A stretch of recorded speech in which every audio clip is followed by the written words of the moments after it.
Just want to show you again the number of police that have been deployed here, because we have just received a statement from the Western Cape Police telling us about how they have deployed several public order police officers in various areas here in the Western Cape. They are out in their numbers. As you've rightfully said, there are some arrests that have been made by the police following the shutdown that is currently playing out here in the Western Cape. Now, talking to you about the response of the residents following the way in which the police handled them, they are saying to us that because of the high gang violence in the community, they are quite angry at the fact that they never really see the amount of police they are seeing today when those gang-related shootings happen. I mean, one resident who was speaking to me earlier on was saying how last night in Bishop Lavis there was a shooting, and there's obviously a lot of fear right now in that community of people being able to move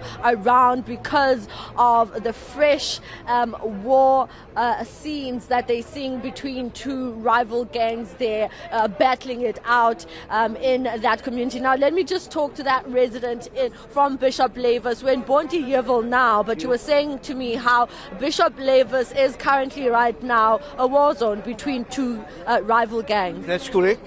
Bishop Lavis and Clark Estate is a war zone. Last night, up till about 12 o'clock, 1 o'clock, you could hear the shots fired. You could hear, and there was tires burning, but there was no cops on the scene, especially in the Clark Estate area. Those gangsters were burning tires in the streets, similar to what we are trying to do here now. But we get shot at. There was nobody to shoot at the gangsters last night. The same in Bishop Lavis. They started at 6 o'clock this morning. I don't know when it's going to end. Last night they ended around about 2 o'clock, 3 o'clock in the morning. They started again 6 o'clock. So what can we do? The government is not coming out clearly and say to us, this is what they're going to do. There's too much promises. We can't live on promises. Our children are dying daily. What happened yesterday in Bonteheuwel?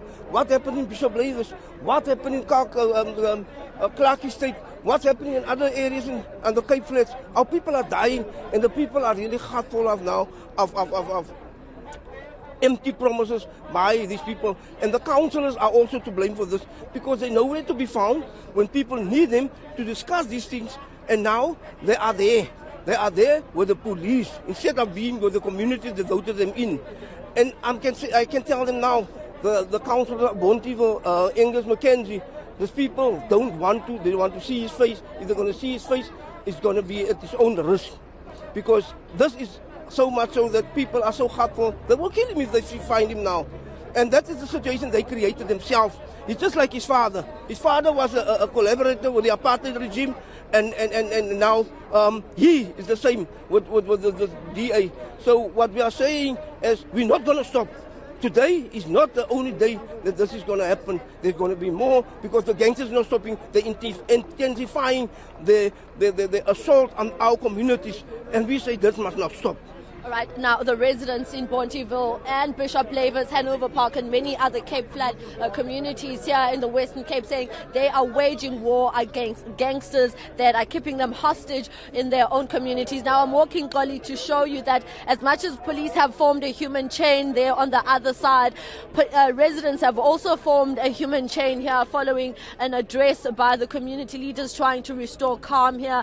We heard some residents trying to lead a prayer. They are singing and trying to restore calm once again here in Bonteheuwel following those very violent scenes, where a lot of stun grenades were fired. People were falling all over the road, some of them injured, some of them, crying and bawling their eyes out because of tear gas. Police just trying to maintain law and order, preventing residents from making it difficult to gain access into this community. But these residents are not standing down. They're saying enough is enough with gang violence, unemployment and poverty. And the fact that there's a lot of police officers, like I said, deployed into this area, but when they report incidents related to gang violence, they do not see the amount of police being deployed into this community. Now we know that the National Police Commissioner and the Minister of Police, Begita, a couple of weeks ago when they released the crime statistics, they did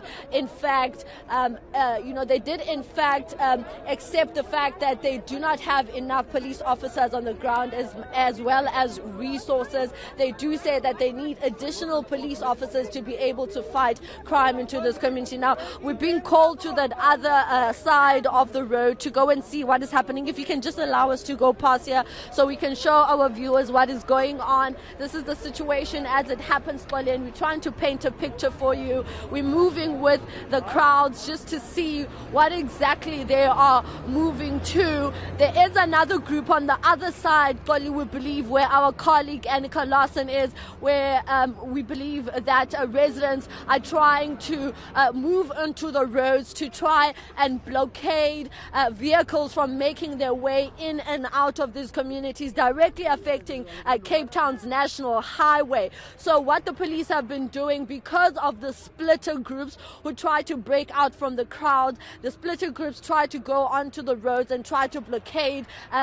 traffic and vehicles from flowing, and then you have the police then come in and move in and try to control the crowds and try to prevent them from making a disruption towards traffic in and around this community.